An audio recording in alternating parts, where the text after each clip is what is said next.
कार्यक्रम रखा है, उसमें मंचासीन और दूर दराज से पधारे हुए मेरे वीर महापुरुषों, युवाओं, जवानों, महिलाओं, आप सबको मैं आपको सबको नमन करता हूँ।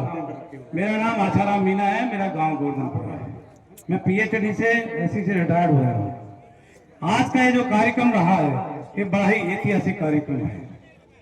आप देख लीजिए, सरकार ये जो जन विरोधी कार्यक्रम जो रखने जा रही है, डूंगरी बांध को बनाने पर एडामेंट है। मैं आपको तकनीकी जानकारी दूंगा क्योंकि भाषण तो बहुत सारे लोग देंगे। आप देखिए, ये जो ईआरसीपी के तहत ये जो डीपीआर बनाई है राजस्थान ने डीपीआर भेज दिए थे, जल्दबाजी थी इसकी सरकार को, जबकि मध्य प्रदेश ने अभी तक कोई डीपीआर नहीं भेजी है। ये डीपीआर 2016-17 में फ्रेम करी थी, जब सारे के सारे डैम खाली थे। आप देख लीजिए, विडंबना देख लीजिए, केवल पानी की जरूरत पता कितनी है? 550 एमसीएम है मात्र। और हमें मूर्ख बना के षड्यंत्रपूर्ण नीति अपनाकर ये डैम कितने का बनाया जा रहा है? 1588 एमसीएम का बनाया जा रहा है। आप बताइए, ये बात मैं पहले भी कई बार बोला हूं, लेकिन इतने लोगों में नहीं बोला था, इसलिए इस बात को रिपीट कर रहा हूं। 1000 एमसीएम कितने लिए बनाया जा रहा है, उसको रिजर्व के लिए रखे हैं। ये बहुत बड़ा षड्यंत्र है आपके हमारे बीच में। पता वो 1000 एमसीएम पानी के लिए रखेंगे, वो उद्योगों को पानी देंगे। एक तरफ तो कह रहे हैं कि हम आपको सिंचाई देंगे, सिंचाई करेंगे 13 जिलों में। अरे हम तो कहते हैं, कल कलेक्टर साहब से हमारी मीटिंग हुई थी, उन्होंने ये कहा था कि मैं सीएम से वार्ता तो करा दूं, लेकिन आपकी क्या तैयारी है ये तो बताओ। मैंने सवाल किया था कि आप ये बता दीजिए आपकी डीपीआर कहां पर है, हम उसकी काट देंगे। तो मेरे से कहते हैं आप तो तकनीकी अधिकारी हो। साहब बिल्कुल हूं ना। आप क्या बनाने जा रहे हो ये तो बता दो हमको। आप जो डीपीआर बना रहे हो वो सरासर गलत है। मैं कोई ऐसी लंबी बात नहीं कह रहा, लेकिन ये सच्चाई बता रहा हूं कि आपको 577 एमसीएम की जरूरत है और 1600 एमसीएम जो पानी बना रहे हैं ये बिल्कुल षड्यंत्रपूर्ण है, हमारे साथ अन्याय हो रहा है। और एक बात और बताऊं, आप देख लीजिए, बनास में पानी कहाँ है? बनास का तो कोई लेना देना ही नहीं है। बनास का पानी को बंद करके बनास का क्या खत्म कर रहे हैं? आप देखिए, ये इसको बनाना तो चंबल पे बना लो, चंबल पे बनाने कौन रोक रहा है? हम कोई विकास का विरोध थोड़ी कर रहे हैं। चंबल पे बनाओ, इसको कौन रोक रहा है? मानसिंह जी बताइए, चंबल पे बनाओ, कोई रोक तो लेना है। और दूसरी बात एक भी है, देखो कहीं भी पानी ले जाने का तरीका, इनको बरसात का पानी तो लेना है, बरसात के पानी को ये लिफ्ट से ले जा सकते हैं।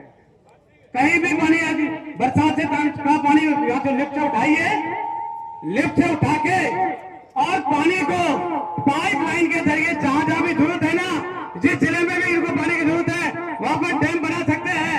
ये तो पूरा का पूरा षड्यंत्र है। आप देख लीजिए, टोंक, सवाई माधोपुर और करौली और धौलपुर, ये चूंकि चारों के चारों जिले संपर्क जिले हैं और ये राजनीति में बहुत बड़ा कदम रखते हैं, सरकार के बना सकते हैं। ये बहुत बड़ा षड्यंत्र है, इसलिए इन्होंने लिफ्ट के जरिए नहीं बना के पानी को केवल इकट्ठा कर रहे हैं। वहां पर क्यों इकट्ठा कर रहे हैं, जरूरत क्या है? मैंने एक चीज और बताई थी, आप देख लीजिए, इस नदी के अंदर आप देख लीजिए 20 किलोमीटर लंबा ले जाइए, 2 किलोमीटर चौड़ा कर दीजिए और 20 मीटर गहरा कर दीजिए। जितनी पानी की जरूरत है उस गड्ढे में भर जाएगा पानी और उसके बाद उस पानी को लिफ्ट के जरिए ले जाया जा सकता है। अब बताइए, अन्याय है कि नहीं हमारे साथ? हम लोगों को तो देखो, प्रकृति ने सब कुछ दे रखा है, हमारे को तो बेघर कर रहे हैं। और जहां पर प्रकृति ने पानी नहीं दे रखा वहां पर ये पानी ले जा रहे हैं और वहां पर जाके पानी देंगे।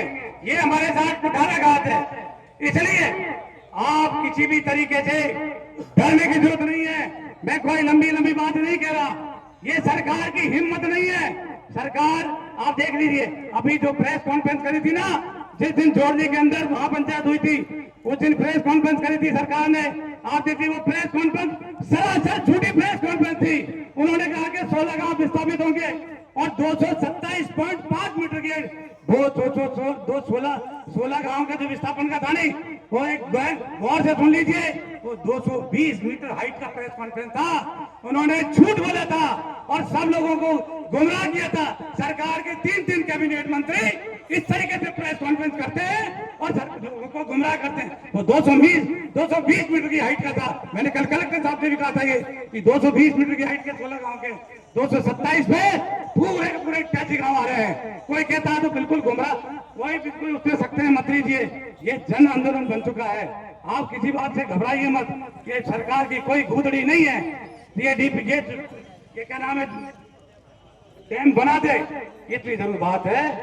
आप हम सबको शहीद होना पड़ेगा, भगत सिंह बनना पड़ेगा।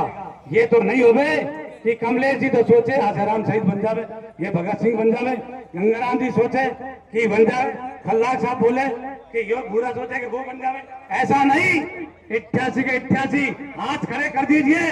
सारे के सारे शहीद होने को तैयार है कि नहीं? मैंने एक बात और कही थी आपको, मैंने कि मेरी तो 60 साल उम्र हो गई, दोनों बच्चे मेरे अफसर है, मैं कोई बड़ी बात नहीं कर रहा। यदि इसमें शहीद हो जाऊंगा तो क्या फर्क पड़ेगा?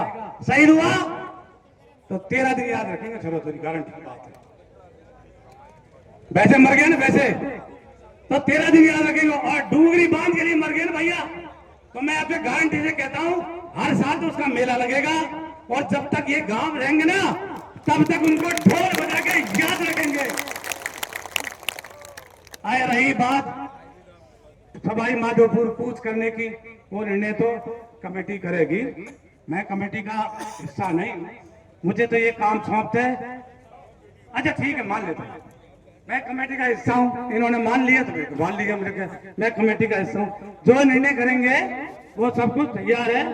और क्योंकि वक्ता बहुत है, मुझे क्योंकि और चीज नहीं बोलनी थी, ये टेक्निकली जानकारी आपको देनी थी, है ना। और एक चीज और बता देता हूं, सरकार चाहे तो इसके 3 टुकड़े बना सकती है, 3 जगह बना सकती है इसको। चंबल पे बनाने में एक ही डर लगता है इनको कि हमको घड़ियाल की परमिशन नहीं मिली, घड़ियाल मर जाएंगे। अरे यार, घड़ियाल मर जाएंगे, आदमी मर जाएंगे, वो तो फर्क। भारत सरकार का प्रोजेक्ट बनने जा रहा, नेशनल प्रोजेक्ट ये बनेगा और घड़ियाल की चिंता करते हैं, ये तो बहुत गलत बात है यार। कोई बात सुनिए,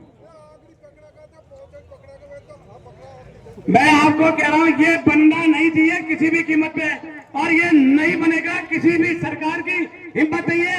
आपको देखो जोड़ने के अंदर जो महापंचायत हुई थी, उसमें जरूर कुछ पूर्व विधायक और विधायक के झगड़ा जरूर हुआ था, लेकिन उससे कोई फर्क नहीं पड़ा। विरोध किसका हुआ? सरकार का विरोध हुआ, एमएलए का विरोध हुआ ना। तो हम भी यही कहते हैं, हम सारे के सारे पुरजोर विरोध करते हैं सरकार का और उन 3 कैबिनेट मंत्रियों का जिन्होंने गुमराह किया, प्रेस कॉन्फ्रेंस करी। आपके हाथ खड़े करके ताड़ी बजा के दे दिए, क्या हम उनका विरोध करते कि नहीं करते? आप देखिए कांग्रेस क्या सोच रही है, कांग्रेस क्या सोच रही है, उसको सहज में लड्डू मिल जाए। बीजेपी को बहुत ज्यादा चिंता इसलिए नहीं है कि पूर्वी राजस्थान में अधिकतर सरकार है, सीटें कांग्रेस की आती है, इसलिए वो बहुत ज्यादा परवाह नहीं करी। ये मैं राजनीतिक बात बोल रहा हूँ, इसको अदरवाइज मैं लेना बुराई नहीं कर रहा, लेकिन बीजेपी तो यूं परवाह नहीं कर रही है और कांग्रेस सोच रही है फोकट में लड्डू ले ले। इसलिए हम उनसे भी अपील करना चाहते हैं, उनसे भी निवेदन करना चाहते हैं कि वो भी आवे और इसको मुद्दा बनावे। जैसे अरावली पर्वत श्रृंखला लगा बनाया था, 13,000 पहाड़ियों में से 1,100 मीटर से ऊपर है, और फिर बची कितनी 12,000 पहाड़ियां तो वैसे जाएगी, पूरा बेट खनन हो जाएगा। आप देखिए करौली के अंदर 108, धौलपुर करौली के अंदर 108 गांव को टाइगर प्रोजेक्ट बनाने विस्थापित कर देंगे। इन्हीं बातों के साथ मैं एक दुष्यंत की पंक्ति के साथ अपनी बात को विराम दूंगा। हो गई पीर पर्वत सी पिघलनी चाहिए, हो गई पीर पर्वत सी पिघलनी चाहिए, इस हिमालय से एक गंगा निकलनी चाहिए। मेरे सीने में नहीं तो तेरे सीने में सही, हो कहीं आग तो आग सुलगनी चाहिए। सिर्फ हंगामा खड़ा करना मेरा मकसद नहीं, सिर्फ हंगामा खड़ा करना मेरा मकसद नहीं, मेरी कोशिश है ये सीरत बदलनी चाहिए। इसका मतलब ढोंगरी बयान नहीं बनना चाहिए। जय हिंद, जय भारत। मुझे समय दिया उसके लिए बहुत बहुत धन्यवाद।